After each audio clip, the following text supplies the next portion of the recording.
Hey there, my name is Eric and you're listening to Delve, the official thought leadership podcast of the Desautels Faculty of Management at McGill University.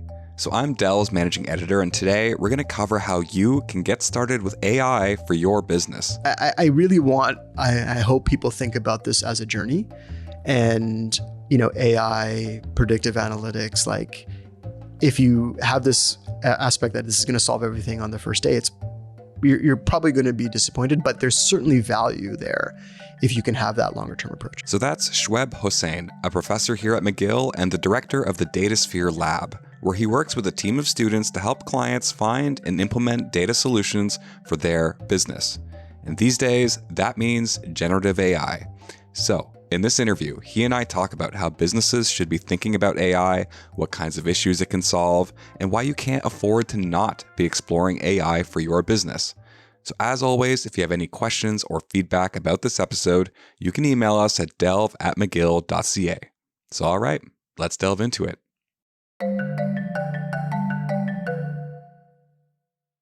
So Professor Shoeb Hosain, welcome to the show. How are you? Doing well, thanks. So I'm excited to have you here. This is a great opportunity, I think, because we're gonna be talking about generative AI, and this is an opportunity to take this kind of really abstract discussion about generative AI and kind of take it to the ground a little bit and sort of look at how it's being used and how it can be used and what it means for the future of Gen AI in business.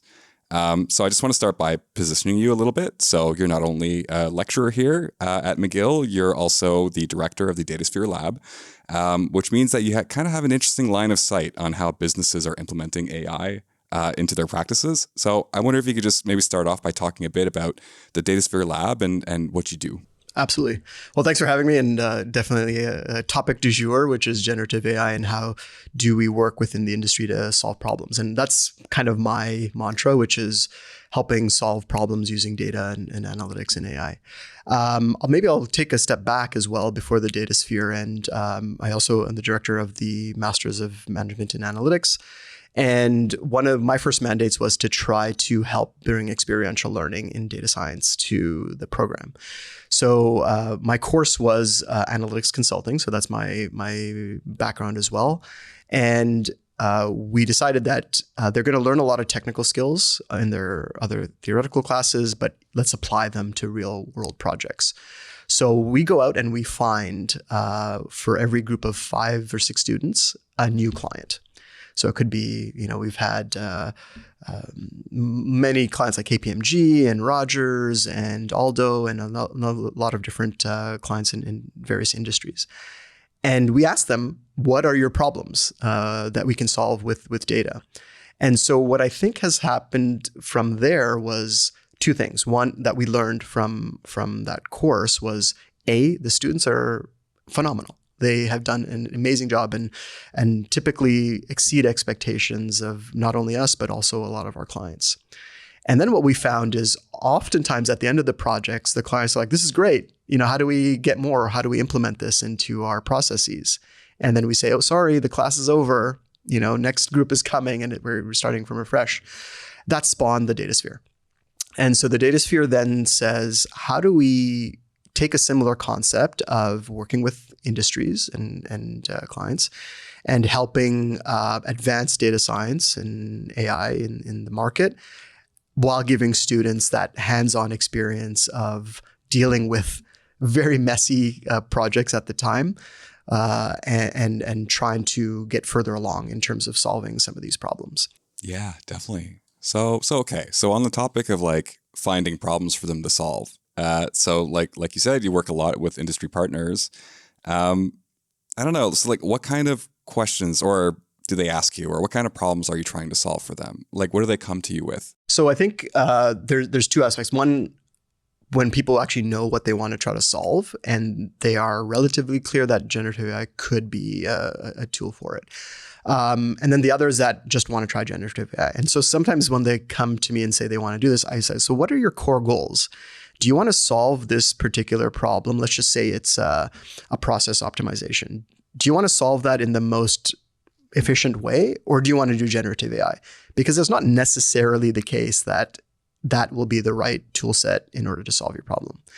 And some have actually come and said, no, I just want to try generative AI and figure out what works. So, okay, great. So now we know the context, and we can retrofit the generative AI tools to the closest use case that we think could give you value. Because if it doesn't, then it will really just be a theoretical exercise, and you might as well just, do that in a class for us. But if it hits a metric that matters to you, so the two will be cost reduction. So which areas do you have a lot of pain in, which takes you a lot of time, which is very manual and inconsistent. And then the second one is revenue generating, which is how do I look into the future to figure out where I should be spending my time to gain more clients, upsell to my current clients, and whatnot. So we get clients kind of in two areas, one that are very clear that this is what I want to solve. And sometimes we start with generative AI, and then that just becomes a small component of the project. The second one is when they say, look, we want to we have fun. Some companies that just have funding directly just to start exploring generative AI. So then we have to do that. And then we try to retrofit the use case to that. Yeah. So that's really interesting because just on a for my personal experience with generative AI with like ChatGPT and other kinds of tools like that, sometimes it's a problem of imagination. It's like trying to figure out like, okay, what can I have this do for me in a way that'll actually make my life easier? So it kind of sounds like that you can help with that for people who might be struggling with it. Not for lack of skills or knowledge, but just like it could be time, it could be resources. So I'm curious, so when someone has a specific idea, what kind of issues does this solve for them? I think there's a level of scale and consistency that generative AI really helps with. And so, for example, I'm reevaluating some of these models that I'm working on in a particular use case, and I'll just run it through ChatGPT and just double check what some of the features and factors are that I need to consider. And I'm like, oh yeah, I forgot about that one, or oh, there actually is another potential approach that I could use that I may have known about, but I didn't quite investigate further. So I think there's a lot of very strong validation points to it that really helps us in the consistency aspect, which is how do we not miss? How do we reduce our errors? How do we come up with things that we might already know and could get the answer to, but then really solidify because it just reminds us, or it's looking through a corpus of information that we physically wouldn't have the time to do.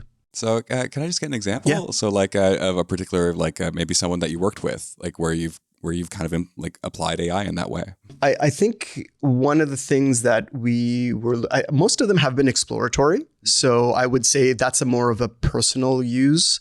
Our team has definitely done that. So whenever we are working on client projects and we're looking at modeling techniques, I'll definitely want the students to double check and, cross-validate exactly what is it that their approach is going to be. So we use that a lot, I think, for the validation for our project work. I haven't had a client ask for that because they're probably just doing that individually and manually. And most of their use cases that they come to is, I want to generate a new marketing plan, and I'm going to feed it with a few previous marketing plans and some bullet points, and it could look at how that might transpose into the next year, or things like that. Right. Oh, interesting. Yeah. Okay. So then I guess you could help develop a specific model for that kind of thing. So it'd be like a marketing generative AI that's tailored to that particular industry. So let's say if it's clothing, we could say, yeah, here's a bunch of data on how consumers consume information about clothes, make decisions about buying clothes, and then spit out a marketing technique based on that matches our key messages and that kind of thing. And yeah. And that's where I still think we're still early stages of generative. It is, remember, these things are generalized models. Right. And so there are approaches where you can also try to retrain them and make them more subject specific, but then you're getting into a closed loop, right? And this is where I think we should be at the stage where let's use the generalized models for what it's good for, which is generalized research, getting me a starting point, validating some of the things that are more commonly accepted elements there. And then for the subject expertise, then I have to do this prompt engineering that I can try to dig and get the models to see if they can find something in maybe some of their obscure data sets that might give me something that, as we talked about this marketing use case. Marketing is also a little bit more generally accepted because every company does it. Yeah. So you're going to get like a lot more examples of that. But if I told you about my thermodynamics case, now I've really reduced down all the places and things that are talking about that. And that may or may not generate some reasonable results. Yeah. And that's where people say, oh, well, it's not good. It's like, yeah, it's not good now, but I also didn't train it on that. And you can get groups that can just train it on that specific subject. Yeah. Which will then, start to see some more benefits in those particular use cases.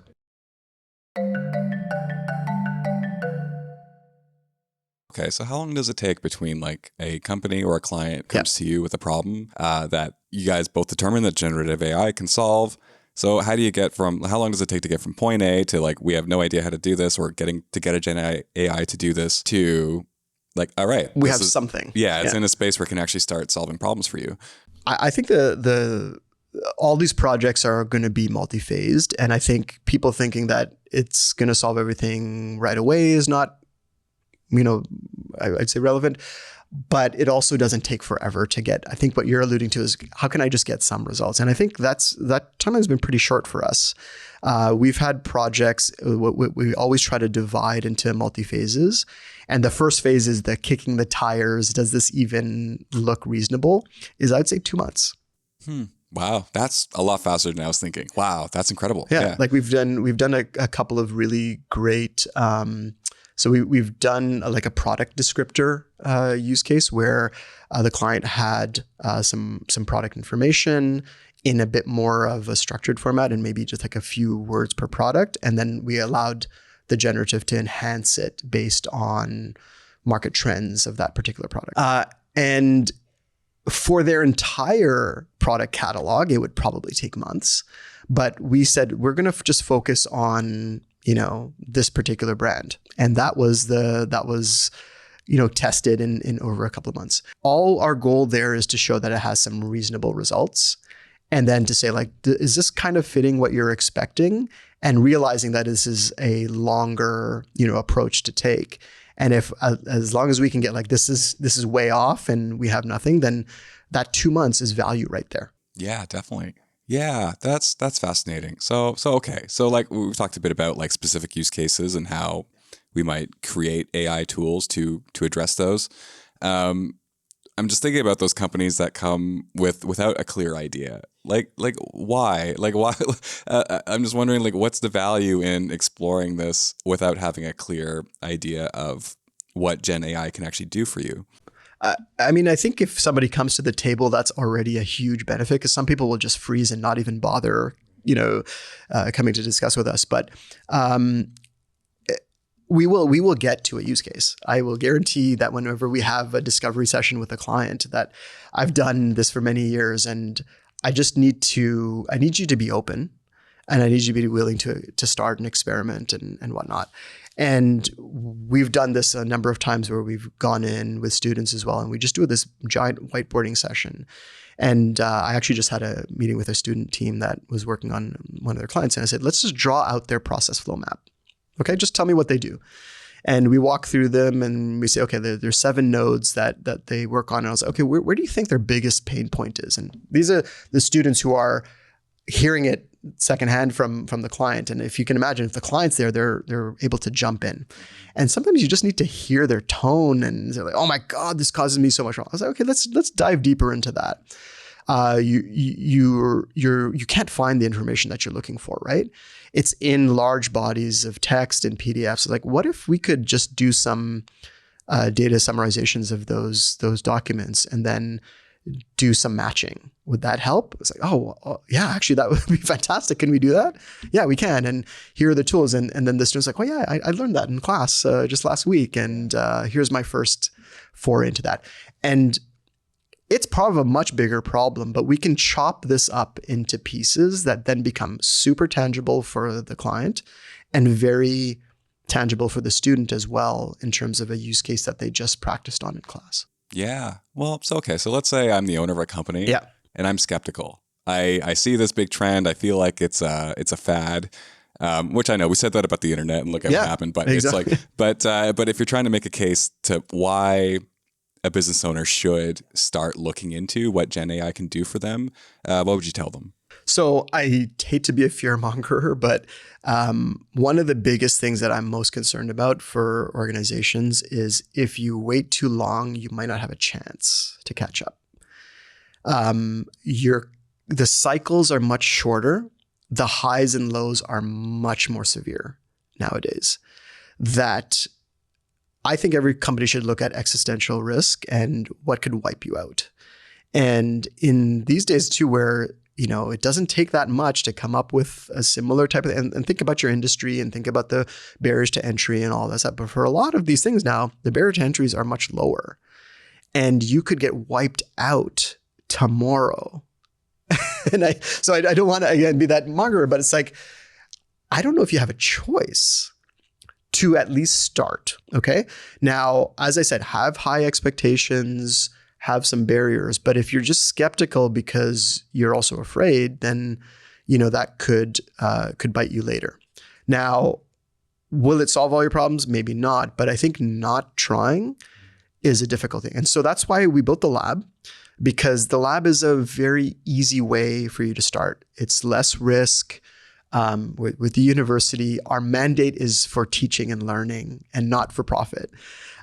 So I just want to make sure I can keep the lights on and pay our students for the great job that they do, and give the community a new entry point into exploring data, analytics, AI, and helping them in their business. Because we're very practical, right? Like the lab is really about implementing for your metrics. Yeah, no, that's it. And it's interesting because I think when ChatGPT hit the scene, like there was a fear of like, oh, Skynet is coming, like AI is gonna destroy us all. But the more people I talk to about it, the more I'm hearing that there's going to be a lot of tailored solutions, and it's going to be very narrowly focused to specific use cases. But I don't know. I just want to get your take on it. Like, what's the future here? Like, where do you see this going in terms of how we're developing these tools and how they're going to be implemented into businesses and other institutions and maybe just society at large? There's a lot of tools out there. I think just sifting through the choice is going to be hard. So yeah, why don't you work with us? We could be that trusted source to help out. But everything is just changing at such a rapid pace that even the experts can't really keep up. But what I think is very clear is that in order to scale the way your industry is going to need to is just going to become commonplace. So I'll give you an example for us. So I run our Masters of Analytics program, and we are in the business of selling education. We are a private program. We get a lot of our students internationally, and we have to be a better program to compete internationally. We're competing with everyone, not just University of Toronto and Queen's and other Canadian schools. We're competing globally. And that means making our product better. So how do I go out and sift through the world to make sure that we're teaching the right things, the most appropriate things that are getting into our curriculum? I have to find out, how do I message things best to the students? And then I have to figure out prospects. How do I answer their questions better? So I've been, in the thought process of building our own internal chatbot, because my team only has limited resources and students have questions 24/7. And we should be able to tailor something that they can do. And then the last thing is, how do I reach them? And what are people saying on social media? And there's a lot of talk now about Canada being closed to international. That's the furthest thing from the truth. We're re-looking at some of our numbers. It might not be as easy to get in some cases, but for us, we're a master's program in data science and AI. We're going to be here. We're going to be admitting students, for time to come. And I think just for us to be able to use it to do our jobs better is a perfect example of how it's not going to be a choice.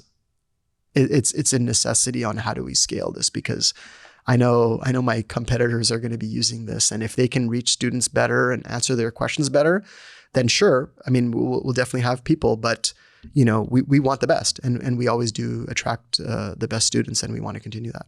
So AI is not going to destroy the world. Well, that's a topic for another discussion. I actually do have that debate in my class on one of the first days. I'm like, okay, guys, here's the spectrum. It's going to be like the Jetsons, where everything's perfect and robots are just there to help us, or it's going to be like Terminator on the right side. And I'll keep the audience in suspense of what the voting comes down to. But it has evolved over time. It's interesting how that vote plays out. And I asked that question at the beginning of the course and at the end, and it's very interesting to see as they're learning these tools and they're seeing things progress in just like 10 months. How does that evolve? And the jury's out. I'm certainly, I can argue it both ways. Yeah. Well, amazing. So DataSphere Lab, I'm going to put a link in the show notes for anyone interested in exploring more. And Professor Hosain, thank you so much. You're welcome. Thank you so much for having me. All right. And that's the show. Thank you so much for listening. If you like what you heard, don't forget to give us a rating and leave a review, and follow us on LinkedIn. It helps us continue to share insightful conversations with our community, just like this one. So a special thank you to Professor Shoeb Hosain for joining us on the show. And if you're a business owner and you'd like to collaborate with him and the DataSphere Lab, I put a link in the show notes where you can find more information. So McGill Delve is the official thought leadership platform of the Desautels Faculty of Management at McGill University. My name is Eric Dicaire. I'm Delve's managing editor, and I was your host today. Professor Saku Mantra is our editor-in-chief, and he produced all the original music. We have another episode coming out soon, so keep an eye out for that. And thank you so much for listening, and we'll catch you next time.